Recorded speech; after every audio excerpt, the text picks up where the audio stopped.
The price of cryptocurrency falls drastically, with Bitcoin dropping over $12,000 per coin. Ripple wins two major awards for blockchain technology. And the last thing that we're going to be going over, and probably biggest piece of news, is a judge finally sanctions the SEC for its egregious conduct in the Debtbox case. Make sure you guys tune in all the way to the end of this video to find out all the details. Hey guys, it's Ryan with Big Dog Investing. Thank you guys for tuning in my channel. If you guys could do a couple of things for me, if you guys go ahead and like, comment, subscribe to my channel if you guys have not done so already. Click the bell notification down below so YouTube can send you guys notifications whenever I release videos. Watch my videos all the way to the end if you could. Share my videos and share my channel with anyone. I'm trying to grow my channel as much as I can, and I definitely need your guys' help in doing so. On my channel, we talk about anything that impacts financial markets. This is going to include the political landscape, especially because we're in an election year, stock market stuff. But the main thing that we go over on my channel is going to be cryptocurrency. So please, thank you guys for tuning in. Getting started, today's be Wednesday, March 20th. The total market cap for all cryptocurrency right now is $2.55 trillion.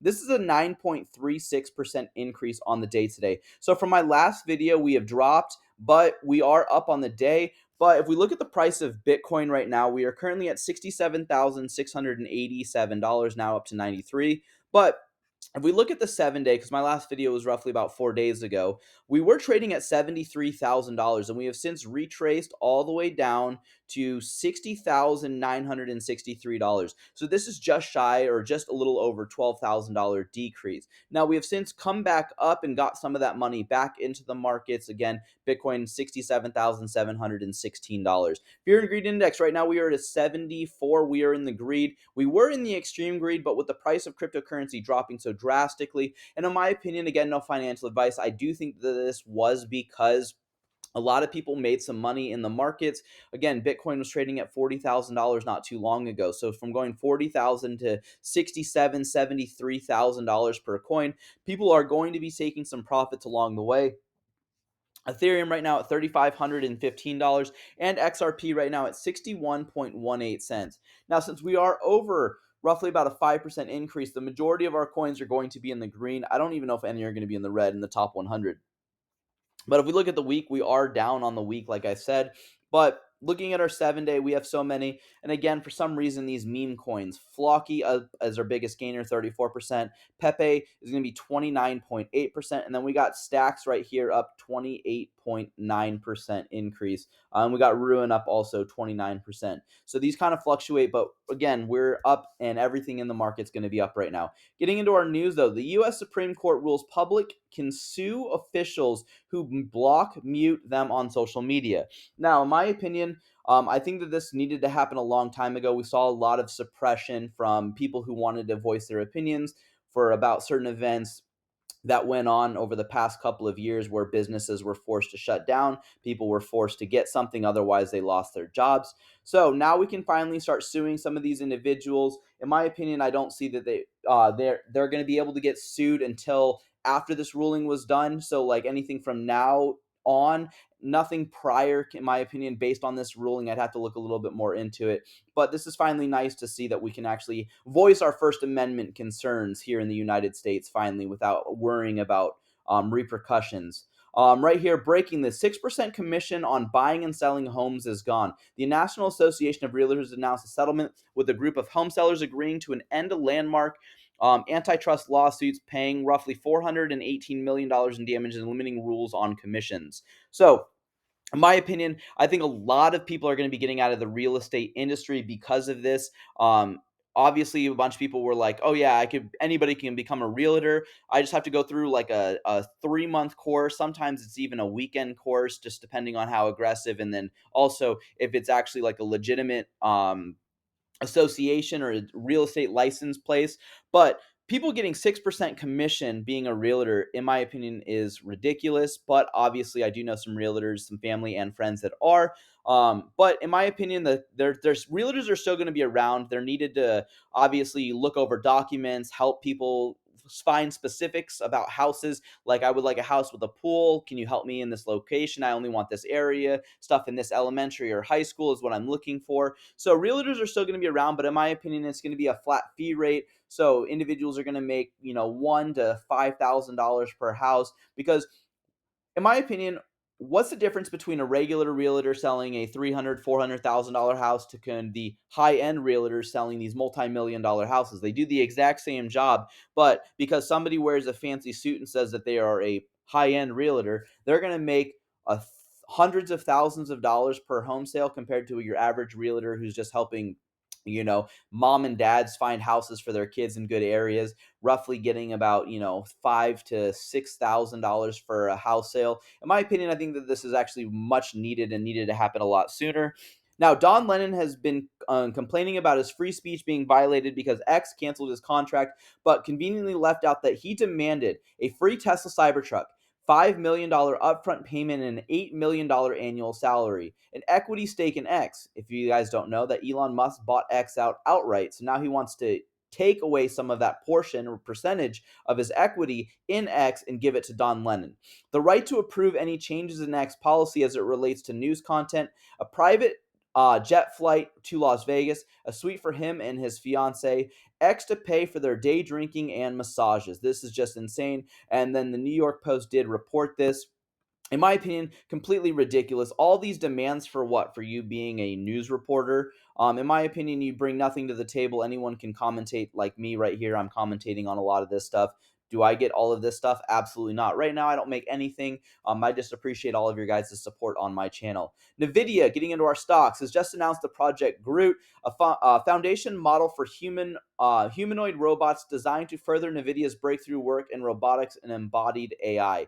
NVIDIA is just crushing it in the stocks. We've seen a lot of this, especially them getting in government contracts. They also came out with a new CPU chip called Blackwell. GPU platform is coming to AWS, Amazon's Web Services. In my opinion, they're just dominating. I did not get into Nvidia stock. I don't like it. I think it's ready for a breakdown in price, but obviously for some reason it just keeps on going up. Getting into some of our news though, we gave the SEC. So this is a member of Congress. We gave the SEC a month. They didn't produce any documents. They didn't commit to what when they would produce any of these documents, and now we have filed suit. So they are suing the Empowerment Oversight Committee president Tristan Leavitt. He's now suing the SEC for their gross negligence in obviously just not applying to any subpoenas or asking for any materials. They promised that they would do it. So this isn't the big one that we're going to be talking about. If you guys want to read a little bit more about the Empowerment Oversight Committee and what they do, they're just a government watchdog group, but they are a part of the government as well. But in my opinion, I think that this is what much needed and needed to happen a lot sooner. But we're going to get into the Debtbox case in just a little bit. Rhode Island Senator Jack Reed and California Senator La Palonza, so Senator La Palonza Butler, have penned a letter to Gary Gensler, the chair of the SEC, asking for the agency to step up to ensure broker dealers are giving investors the proper disclosures around the Bitcoin ETFs, so the spot Bitcoin ETFs, which they say they should be properly referred to as ETPs. Reed also called the SEC not to approve other crypto ETFs, so trying to stop other cryptocurrencies, other blockchain technologies from getting the same treatment that Bitcoin did. So this is going to include, especially as much as I hate to say it, Ethereum as well as XRP, which I do like to say. I'm just not a huge fan of Ethereum, but not to approve any others. So only Bitcoin can have an ETF, no others. In my opinion, these people are a disgrace. Obviously, they don't have the American public's best interest or the investors' public interest as well, in my opinion. I do not like this. But Senator Elizabeth Warren's seat is up for grabs. John Deaton, for those of you guys that don't know, he's a lawyer in the cryptocurrency space. He's actually trying to run as a senator, and he's trying to compete and upseat Elizabeth Warren. I'm supporting John Deaton in this. I can't vote for John Deaton because I do not live in this state. I live in Arizona. But he's running for the Massachusetts senator. But obviously, if you guys watch this, it's completely ridiculous. I'm not even going to talk about what they talk about in this just because it's so bad, but she just basically makes fun of John Deaton, everything that he's gone through. He talks about some of this stuff for, it's just right there. I'm not going to say that because I don't want to get banned here in cryptocurrency or here on YouTube talking about some of this stuff. But in my opinion, I completely support John Deaton and just despise Elizabeth Warren for some of the stuff that she has this person say up here. And she's laughing in the background. So she's over here. Right here, she's laughing and giggling about some of the stuff that she says. Now, the SEC's official government website is currently down. It is now since back up, but there's that little screenshot from that. The Vanguard CEO says they will not offer a spot Bitcoin ETF because it does not belong in long-term portfolios. It is not a store of value. Obviously, this is completely an opinion. We've seen Jamie Dimon, the CEO over at JP Morgan Chase, talk about the spot Bitcoin ETFs. Says that he would ban it if he was the government, but he's profiting from it, so he's going to agree with it. You see Charles Hawkinson come out, talk about Bitcoin ETFs. You see MicroStrategy's Michael Saylor come out and sees it as a store of value. We see El Salvador's president talk about it right here. El Salvador President Nayib Buckley, I don't know however you pronounce it, says the country will purchase one Bitcoin every day until it becomes unaffordable with fiat currencies. Obviously, other people do see this as a store of value. Bitcoin also surpasses gold in investor portfolio allocation, JP Morgan says. So this is what I was talking about with Jamie Dimon. Solana records its highest daily DEX volume in history, surpassing 3.5 billion. Absolutely despise Solana. For some reason, it keeps on going up in value. I did get invested into Solana. I made 3 times my money that I invested, and then I got out of it. If I did keep my money in, I would have obviously been up over 10 to 15x my money. But obviously, I was still happy with a 3x. You got to take your wins when you get them, because there's a lot of people losing in markets, whether it's cryptocurrency, stocks, gambling, whatever you guys want to get involved with. You guys obviously got to invest only what you're willing to lose into markets. If you guys want to, this is another great Bitcoin explanation in front of Congress. This happened a while ago, but it's just a 6-minute video if you guys want to take a look and listen into it. Everything's going to be down in the comments below. But the Bitcoin halving countdown, there are 5,000 blocks remaining. Once those blocks are all unlocked, the Bitcoin halving will take place, and the amount of Bitcoin that could be mined get cut in half. The projected date now is back up to April 20th, 4/20, 2024. Standard Chartered Bank raises its Bitcoin price target to $150,000 this year and $250,000 by the end of 2025.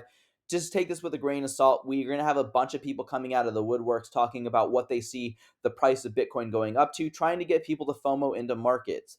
Now, CZ, who is the former CEO over at Binance, but he was the Binance co-founder. He says his next project is going to be Giggle Academy. It's free, basic, grade 1 through 12-ish education for all, no revenue, gamified, adaptive. Read the concept paper here on giggleacademy.com, and they are hiring a small team to work directly with CZ. I think this is actually great. We have a lot of problems in our public education systems. I know this. I am a high school teacher in a public education system where I live. So obviously I do see this as a benefit, especially for parents who want to homeschool their kids, but I still am an advocate for public education. I just wish we would have seen a little bit more changes here, especially what's been going on in recent times. Harvard Law weighs in on the SEC's Ripple lawsuit, loss amid XRP price drops. So if you guys want to read what Harvard lawyers are going over, you guys can go ahead and click this. In my opinion, it was just a nothing burger, but I just still wanted to share it. Federal prosecutors recommend a federal judge sentences Sam Bankman-Fried to 40 to 50 years in prison and an $11 billion fine and fortitude. Now, in my opinion, they're never going to see this $11 billion. They were able to actually recoup roughly about $7.8 billion of the $8 billion that were stolen from FTX by Sam Bankman-Fried. The 40 to 50-year prison sentence, I'm not going to weigh in on it as well, just because I'm not a judge. I don't get involved. I'm not a lawyer. But I do see a prison sentence coming out, and I do see it being a high prison sentence. I don't know if it's going to be 40 to 50 years, but he destroyed people's livelihoods. People were worried about their money, if they were ever going to get it back. And people who got into Bitcoin when Bitcoin's price was, let's say, $40,000, $60,000, they were only able to get back, according to what FTX said they were going to do, was roughly about Bitcoin at about 13 or 40 thousand, not billion, sorry. So 40,000 to a $60,000 price per coin. The FTX did issue a statement, and I believe it was roughly about $13,000 per coin that they were going to give back to investors. In my opinion, people were bankrupt, financially distraught. People took loans out on their houses. This is why, again, me and several other people preach, whatever you're willing to invest is what you're willing to lose. Don't take out mortgages on your house to get into any of this stuff. It's super high risk, super volatile, and if you don't know what you're doing, you might get wrecked. So in this is the Debtbox case. This is the major thing that we're going to be going over. Stuart Alderati, who's the chief legal officer over at Ripple, weighs in on the judge's opinion on this. So in this, it's an 80-page opinion piece. Stuart Alderati breaks it down and says, today, a federal court sanctioned the SEC for abusing its unique status to present evidence that was false, mischaracterized, and or misleading. If anyone thinks this conduct by this agency under the leadership is limited to this case, I have a bridge in Brooklyn to sell. Now, in this, it says it expressly traded on its special standing on the federal agency, reminding the court that it had been granting this relief several times over the past years to demonstrate it could be trusted when asked for this tremendous exercise of judicial authority. So, this is the summary of the judge issuing its statement. Each piece of the support of the commission offered in seeking the TRO and then later reiterated in defending the TRO proved that to be some combination of false, mischaracterized, and misleading.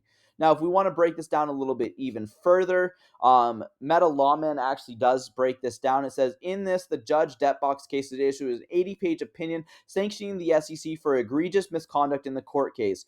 The judge made it crystal clear that the SEC lawyers lied, and did not make any error. They lied intentionally. The critical evidence the commission offered to obtain and defend its examples partay to the TRO lacked any basis in fact, yet the commission nonetheless advanced that evidence in deliberately false and misleading ways. The SEC engaged in a gross abuse of power entrusted to it by Congress. The SEC undermined the integrity of the judicial process. The judge ordered the SEC to pay the attorneys' fees and the defendants in this case. This is a sad day. I'm not going to get into a little bit more of this. Obviously, if you guys want to, you guys can do. Again, we always advocate for your guys' own independent research. I especially do that.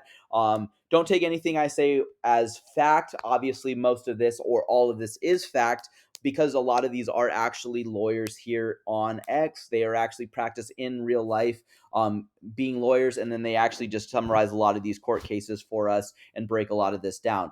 Now, in this, though, the biggest part right here, the judge ordered the SEC to pay its attorneys' fees and defendants in this case. Now, those attorney fees can be very high.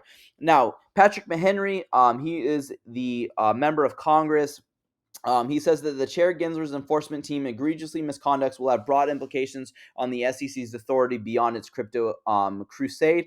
Gensler requested more funding for enforcement last year. Now a judge calls the SEC's abuse and despicable legal practices. This must end. So, for those of you guys that don't know, the SEC has to actually get funding. The only way that it gets funding is in front of Congress.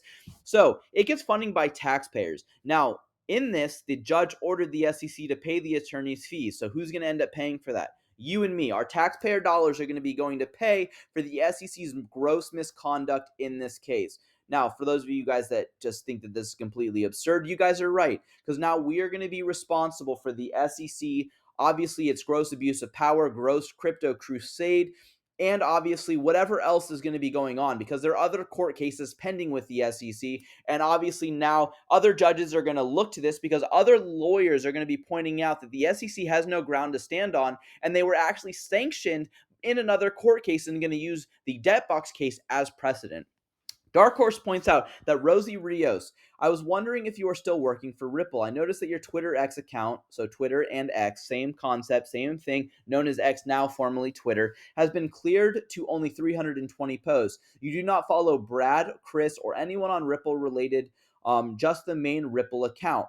Yet you follow the whole unicorn hunters, don't know who they are. Also, the last thing you mentioned about Ripple was in July of 2023, and you no longer have Ripple mentioned on your LinkedIn page. Are you still on the board, or have you moved on? For those of you guys that don't know, Rosie Rios was the 43rd treasurer of the United States. She printed the most money. So she was under the whole printing cycle. So a lot of your guys' bills, if you guys especially look at the $100 bills, if you guys have any of the newer ones, you'll see Rosie Rios' name imprinted on the treasure on the bill.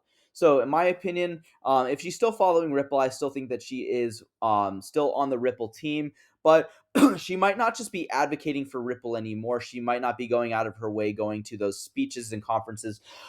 I think she's moving on, doing other things, that she's taking a lot more of her time. She's the chair of America 250. So there's a lot more things that she has going on right now. She might be trying to expand what she's been doing beyond Ripple as well. She might be getting into new things related to finance. Um, but moving on, though, Ripple, we've excited to share that we are Fintech's Breakthrough Award winners for the 2024's Best Cross-Border Payments Platform and Best DeFi Decentralized Finance Infrastructure Platform. So these are the two big awards that they just won. In my opinion, this is really great for Ripple. Obviously, they're expanding beyond the United States. They're globally trying to do cross border payments, trying to revolutionize the financial infrastructures, not just here in the United States, but abroad, and also change the way banks use their systems. And obviously, banks don't like this. And in my opinion, this is why Ripple versus the SEC case is still going on. Uphold wants to talk about a ETF. If you guys want to read more about this, you guys can. This is all speculation, obviously. Vet wants to point out that he deployed 20 XRP and 12 USD on the XRP USD pool for the XRP Ledger automated market makers. It took less than 1 minute on the dev net. So, automated market makers are supposed to be going live for XRP for the coin.